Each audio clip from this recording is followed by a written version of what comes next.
Welcome back, traders and investors, to Benzinga's pre-market prep, brought to you by MarketFi. I'm your co-host Joel Alconin, along with Brianna Valesky, and we have Karl Snyder on the line, Chief Market Strategist with Garden State Securities. Karl, how you doing this morning? Doing great, guys. Good morning. We're doing good, and we just want to get a little background, your history, how you ended up here with Garden State Securities, obviously in New Jersey. What exit are you guys off? That's the standard question from anybody from Jersey, right? What exit are you? Red Bank, we're located, exit 109. Okay. With Garden State. Yes. All right. And your background, history in the markets. Yeah, I've been in the industry now 15 years. Started out as a regular registered rep as everybody else, but then moved on, became an analyst, started the study of technical analysis, really focused on being an overall broad market analyst, and been with Garden State now for over 2 years. Okay, and as a chief market strategist, what are your responsibilities? Well, kind of the overall strategy of, as it entails, but the overall strategy of helping model the portfolios for clients, then also for the firm, money that we run for our investors, trying to make strategic calls within the market, what I'm seeing, what may be developing, how the markets, what sectors I think may be potentially either turning up, turning down, where we should be underweight, overweight, and trying to at least offer some insights as to how we should position portfolios, ways that we can take advantage of different The things money that are flow. occurring within the marketplace. Yeah, and we talk about that a lot, like the money flow, from the momos Oh, into yeah. the conservative stocks. And that's just been one characteristic of this market. If they're out there selling something, they're out there buying something else, deploying the market, deploying the cash to different areas. But Karl, let's go back to the last time we were on. We were talking about the crude oil market and, stocks related to that. Crude now trading up over $60 here, up $1.49 at 60.42. Getting a bounce here off those lows. Talk about your outlook and your advice back then and what you see in your crystal ball. Okay, so one thing is I don't try to get too tied to an opinion, because when I was on, I didn't think much of it. I was just really watching the market, the energy space, and crude. I thought we really were in a range, and that's what I kept saying to my guys and kind of putting out on the social media outlets. Until we can break out of the $45, $55 range, we're just in a wide range for traders. That's just a trading range. There was no way of telling whether we were going to break to the downside or upside. But, we developed a nice base, and here we are. Crude oil's price is up over $55 a barrel, over 60 now. But that was the breakout I was looking for. So it's been on my radar now for a while, because we've been seeing that base.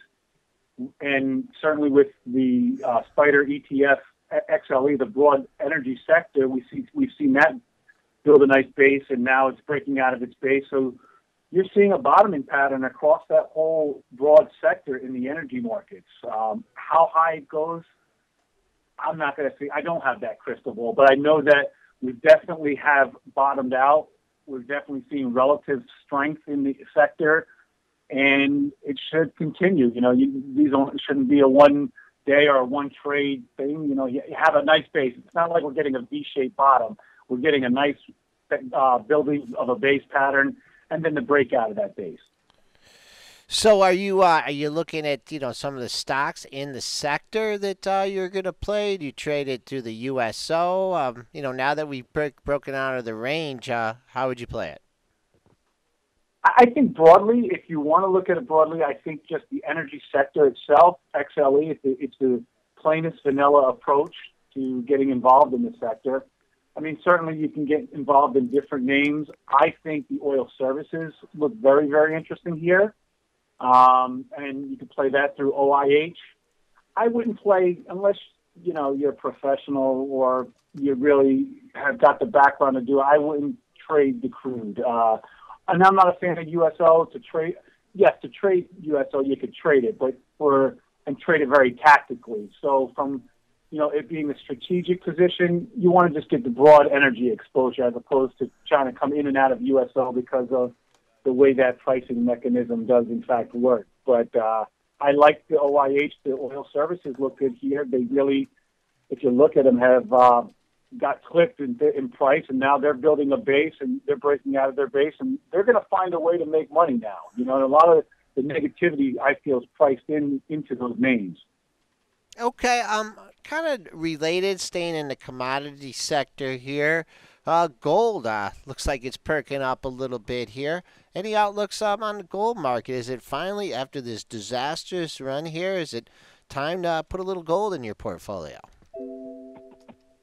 Gold is very interesting. It seems to elicit a lot of opinions and emotion, right? I mean, you got people who got all the reasons. Gold probably, and all commodities for that matter, really trade the most technically, I think, as everything does. But gold predominantly and commodity space, I think you get a lot of technicals within that space.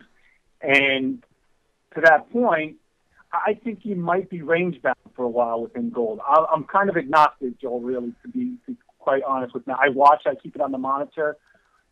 I've been watching silver more frequently because it's just has a little bit more of an industrial undertone. So with silver is kind of still big downtrend in silver. So with gold here, you may get some bounce and you could kind of play it.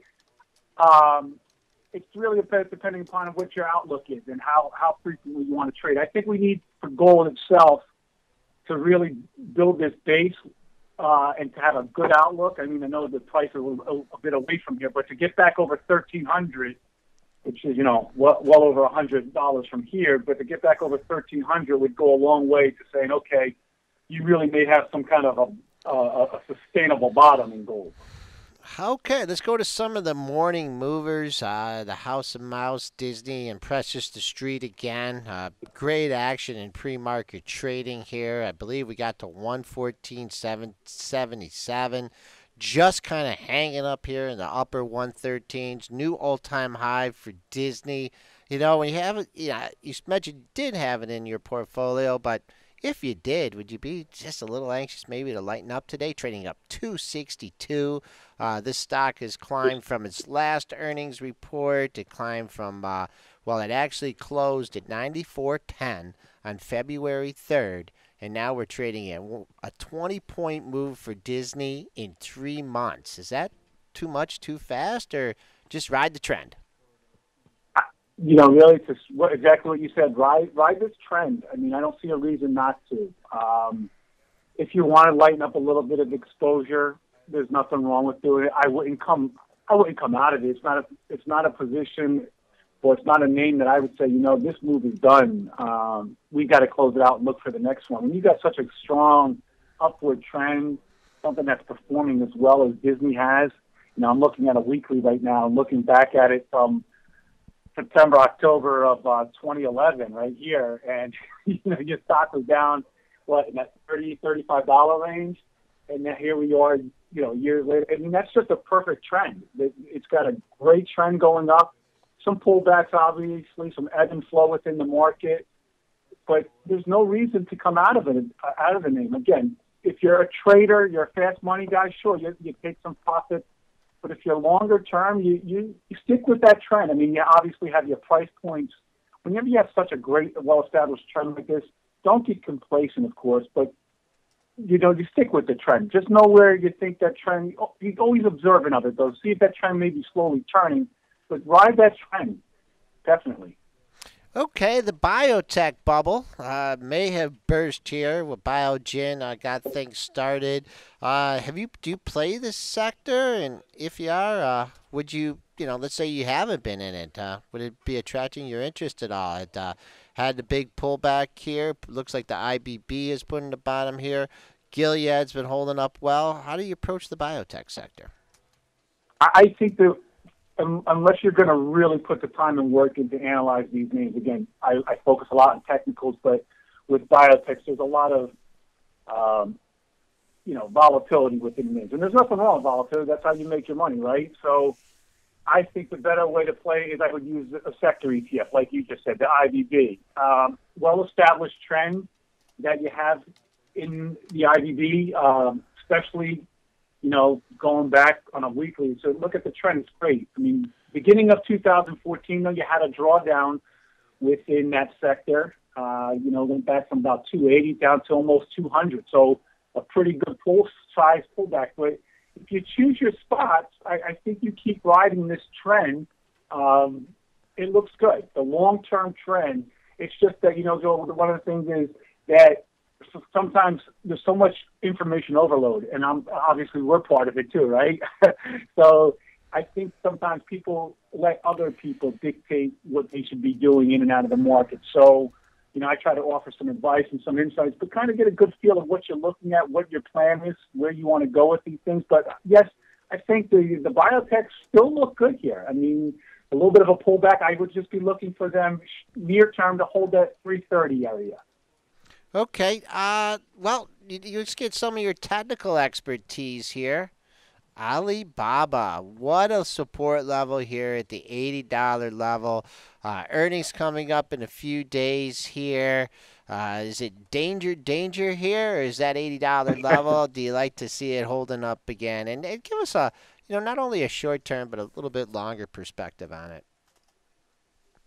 It's kind of, it's, what do we do? Look at it. Is it Alibaba trades just like Yahoo, or Yahoo trades just like Alibaba? So we don't have a lot of price history for sure with Alibaba, right? We really don't. We only have back to last fall. So I'm looking at the lows that were made back in the fall, and that was 82. So yeah, support recently has been in this $80 area, but 82 had been an area. I would look for this. We're trading pretty much in a range over the last couple of months between 87-ish to $80.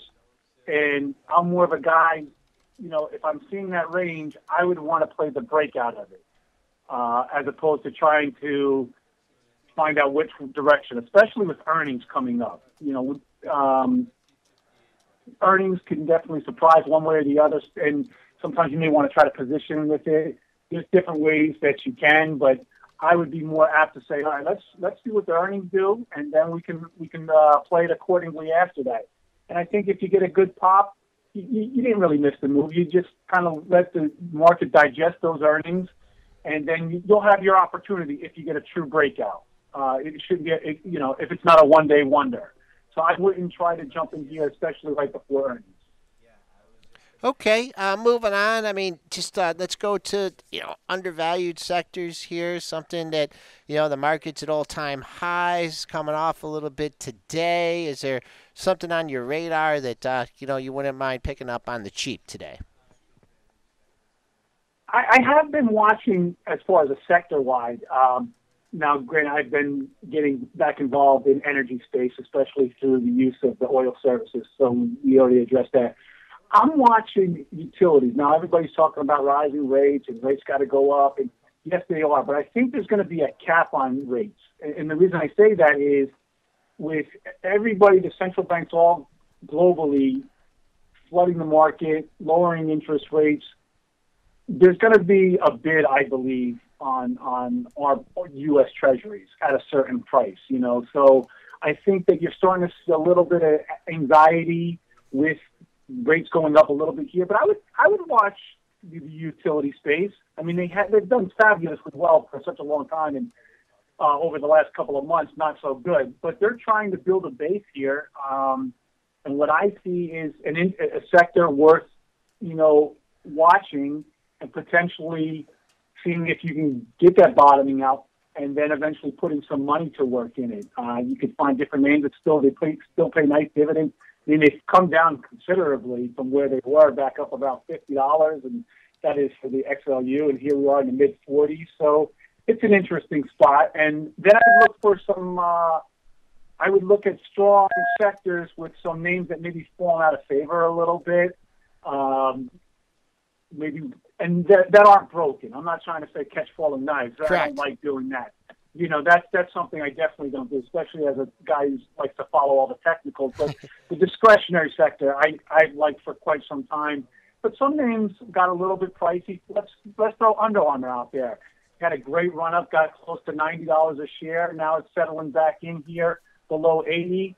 Somewhere in this like 75 area, if it can build a little base, it gets to be pretty interesting. Okay, and anything overvalued, kind of, getting a little bit skeptical, maybe lightening up a little bit or something. You don't short stocks, do you, Carl? Uh, Within individual accounts, sometimes yes, but as really for market for the calls for the firm, no. Okay, I So I understand will that. for select accounts, but shorting, if you have the wherewithal and you have the discipline to do it, I'm not so big in trying to find a top in certain things, but look for the cracks to come, and then try to put your short trade on, and then just have your tight stops. There's nothing wrong with putting a short. Just be disciplined in your approach with that. Okay, and just final market thoughts here. Any targets on the upside? Got close to the all-time highs yesterday, pulling back. Any thoughts, as far as overall any levels that we could look at? Yeah, sure. With the S&P, that's the main thing everybody likes to look at. It's really great for the broad market indicator. I think, we're having a little hard time really trying to break out above this 2120 area. So that's our near-term resistance. I think we should, well, at least it looks like we want to go higher there. To the downside, I mean, it would not be horrible if the market went down to 2040 and test 2040, which was like the March low area. And as long as you can hold that 2040 area, you just may be in a consolidation period. But look for 2120 to break out and hold that, and I think we can go higher. Okay, we've been on the line with Karl Snyder, Chief Market Strategist with Garden State Securities, giving us outlook on the market. Carl, we really appreciate it. We hope to talk to you again soon. Pleasure, guys.